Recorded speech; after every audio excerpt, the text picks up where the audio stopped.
kwamba serikali ikifanya yatakusaidia wewe kuongeza mapato yako. Sawa jamani? Kwanza ukae ukifanya biashara Tanzania, wewe na serikali ni mbia. Wewe umewekeza pesa, mtaji. Serikali imewekeza mazingira ya biashara. Kwa hiyo kama umewekeza pamoja na serikali, wao wamekupa mazingira ya biashara, wewe umewekeza mtaji. Kwanza, jambo la kwanza labda ujue kwamba serikali ni mwenzio kwenye biashara.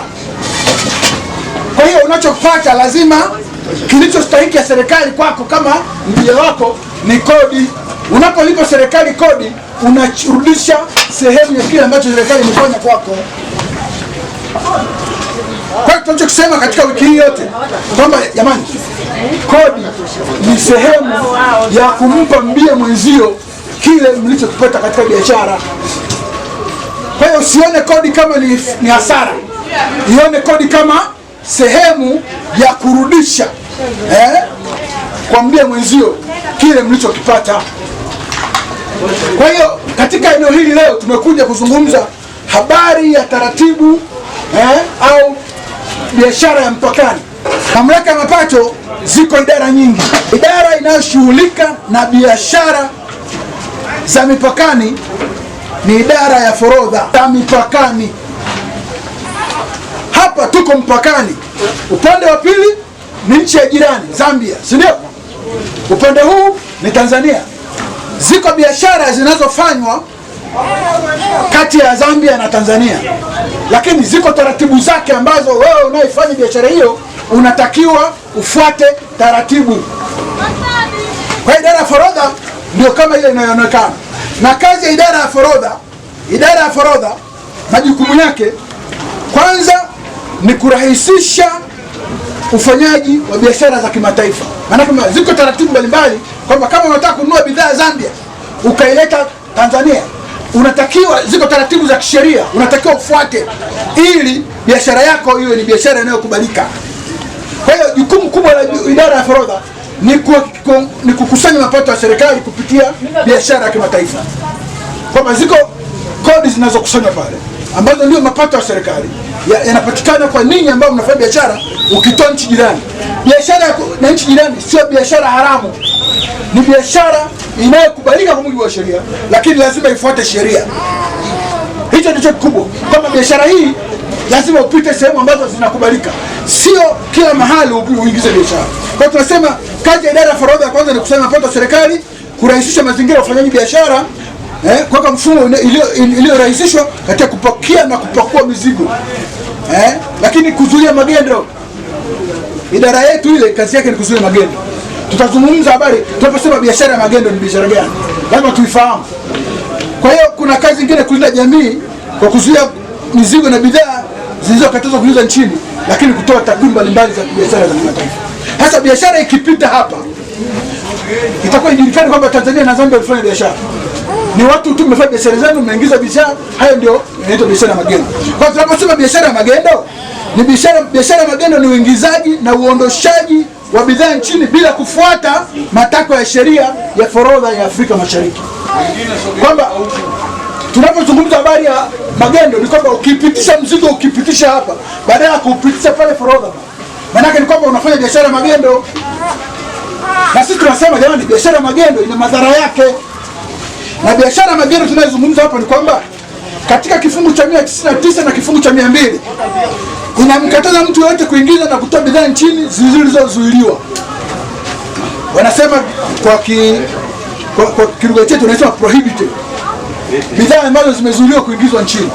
Ziko bidhaa ambazo ukizitoa Zambia kuzileta hapa umebeba madawa ya kulevya au umebeba pengine vile vipodozi ambavyo pengine vinakatazwa. Ukiingiza vitu vya namna ile pale kuna shida. Tukivikamata hivyo vinakamatwa moja kwa moja, hurudishiwi. Ambazo ukiziingiza hapa nchini zinatakiwa kufuata masharti fulani. Masharti yenyewe, kwa mfano umeenda Zambia umekuja na bunduki. Ukija na bunduki Tanzania lazima uwe na kibali cha kumiliki bunduki Tanzania. Maana ni kwamba tutachukua ile bunduki, tutakaa nayo mpaka uende ukatafuta kibali ulete ndio tukuruhusu upite na bidhaa yako. Kwa hiyo tunapofanya biashara hizo, tusipopita katika yale maeneo ambayo yametakiwa kwa mujibu wa sheria, hiyo ndio inaitwa biashara ya magendo. Unafanya biashara na nchi jirani, lakini mwisho wa siku hujafuata masharti yanayozungumzwa. Kwa hiyo tunachokizungumza hapa ni kwamba jamani, biashara ya magendo haitakiwi Tanzania. Ukifanya biashara, pitisha katika zile taratibu, fanya kwa taratibu zilizokubalika. Sheria inavyosema, fanya inavyotakiwa. Ukienda kinyume chake, hiyo ndio tunaita biashara ya magendo. Sawa jamani? Kuna kutaifishwa kwa mzigo kwa gari la mtu. Kwa hiyo kuna mtu anafanya biashara ya kusafirisha bidhaa. Kuna mtu kazi yake ana gari, ana wewe yake ya kusafirisha, na akapewa bidhaa ambazo zina bidhaa za magendo. Serikali tukikamata gari hilo, linataifishwa, linakuwa ni mali ya serikali. Lakini yako madhara ya magendo, lazima tuiangalie. Yako madhara. Tuseme tu biashara ya magendo, madhara yake ni nini basi? Biashara ya magendo ina madhara mengi kwa jamii, ikiwemo inapunguza uwezo wa serikali kuhudumia wananchi wake, kama vile kiuchumi, kushinda kujenga miundombinu ya umeme, barabara. Na mfano tunao mzuri kwenye serikali ya awamu ya 5 kwamba kodi ndio inatumika kujenga mabarabara, kujenga mashule, kulipia watoto wetu. Sasa hivi wanasoma bure bila nini? Bila kulipia wazazi. Shule zimeboreshwa, barabara zimeboreshwa, hospitali zimeboreshwa. Hayo ni matokeo ya kodi inayokusanywa sawa sawa. Kodi imekusanywa sawa sawa. Hatuna sababu, tunaona kodi zetu za kwenda. Hatuna sababu ya kuendelea na biashara ya magendo, kwa sababu hii inaizuia serikali kupata pesa za kutosha kufanya biashara. Lakini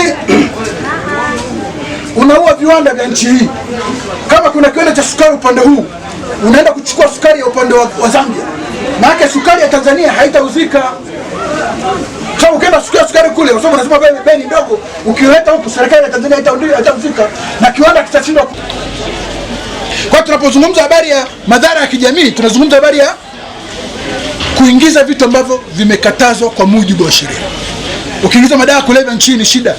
Ukiingiza vipodozi ambavyo vina vile vimelea hydroquinone na nini, vitu vile ni madhara, vina madhara.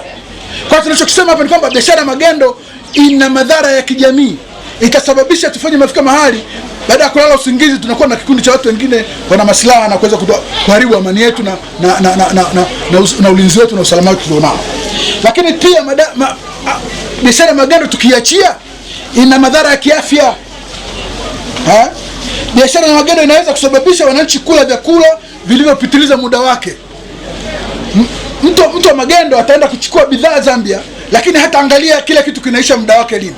Na unapokula chakula kilicho na muda wake, na ndio maana sasa hivi tunakuta kwamba tuna magonjwa mengi, kuna kansa mengi, ni vyakula vilivyosindikwa ambavyo vimepita muda wake.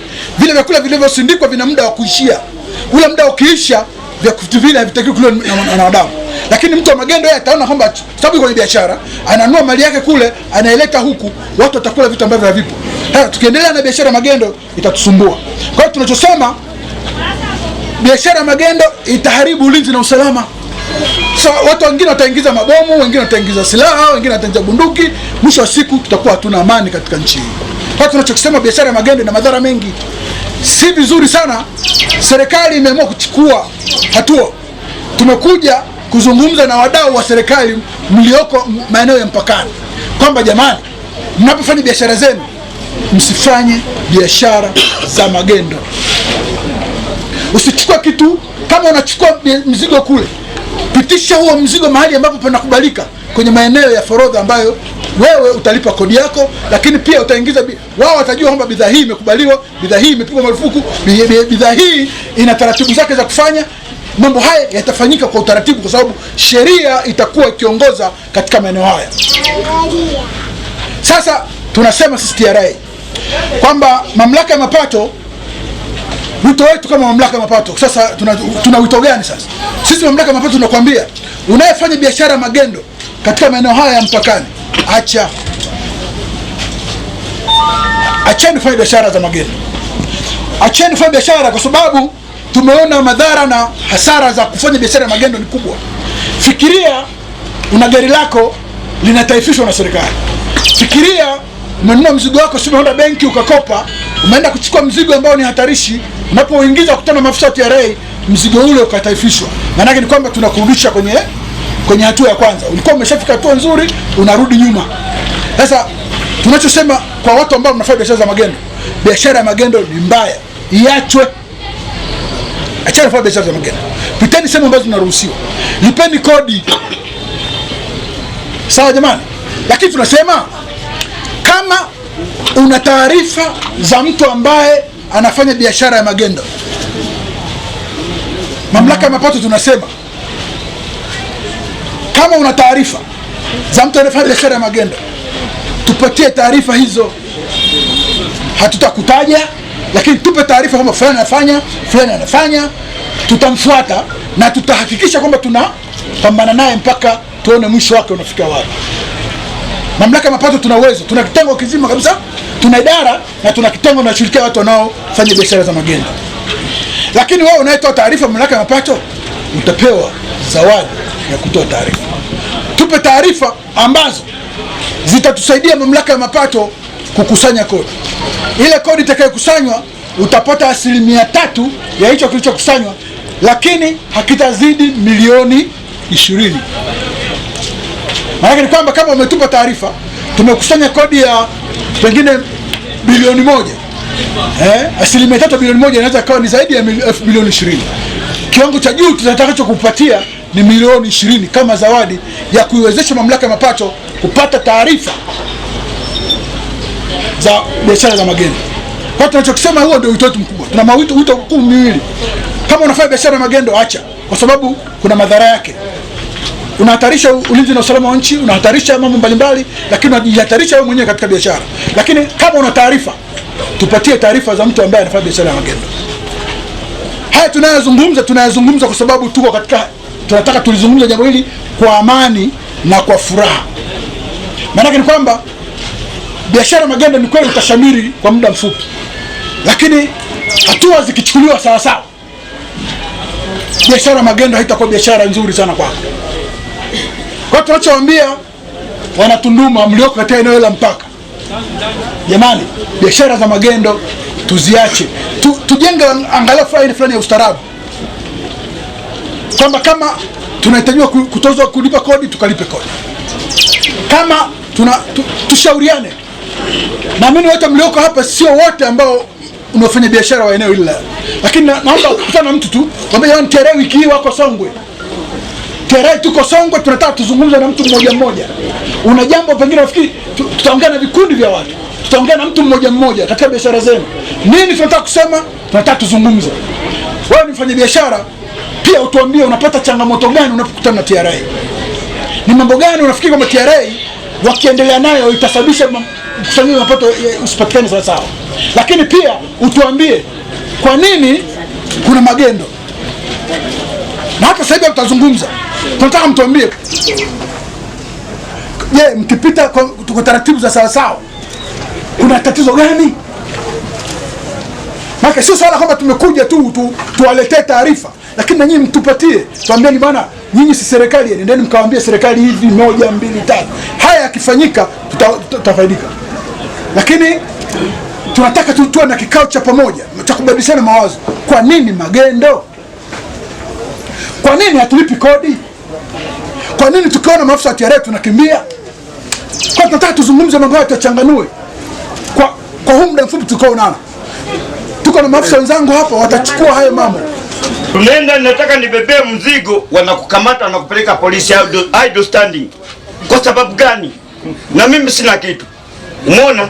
Kwa hiyo ndio kitu kibaya sana. Nani anakukamata? Maskari.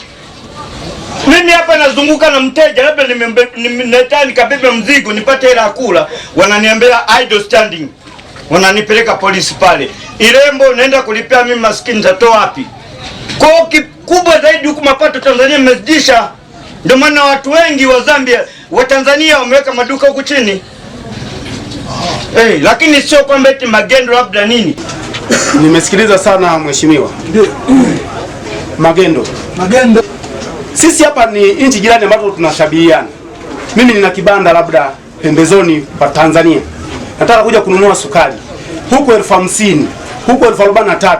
Faida yangu nikitoka nayo sukari huku kilo 20 naenda kupata shilingi 7,000. Nikiuza shilingi 2,200, 2,500 napata shilingi 7,000.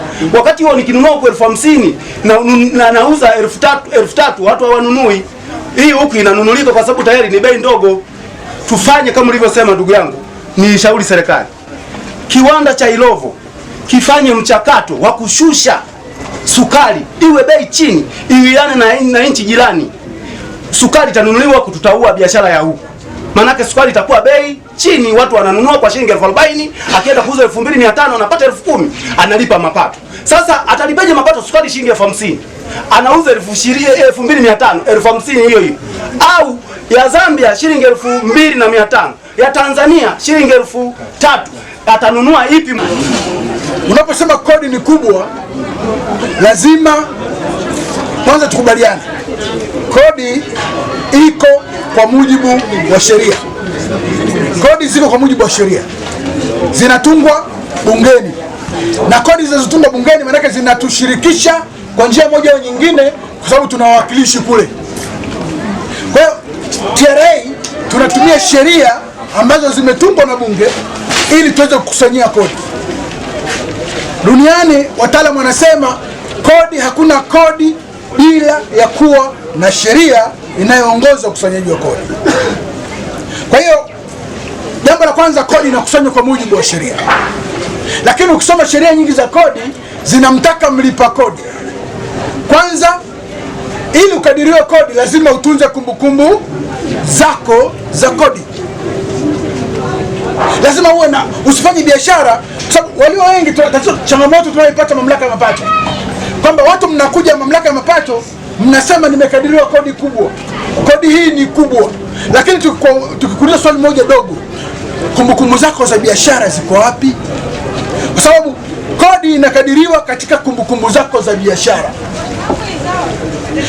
Ukitunza kumbukumbu zako sawa sawa, utalipa kodi kulingana na kile ambacho umekipata.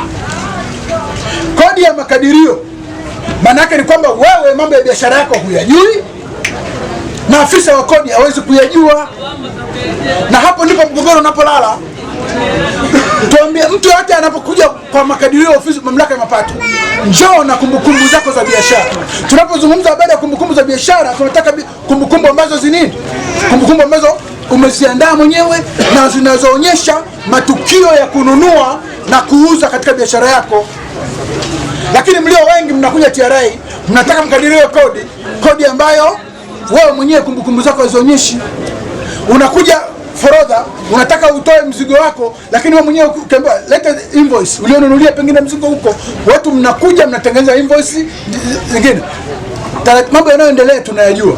Sasa mamlaka ya mapato, ukishindwa kutoa kumbukumbu za biashara, afisa wa kodi hawezi kushindwa kuendelea kukadiria kodi. Afisa wa kodi hawezi kushindwa kukadiria mzigo ulioko mbele yake, kwa sababu ziko taratibu za kisheria zinazomtaka afisa wa kodi akadirie kodi.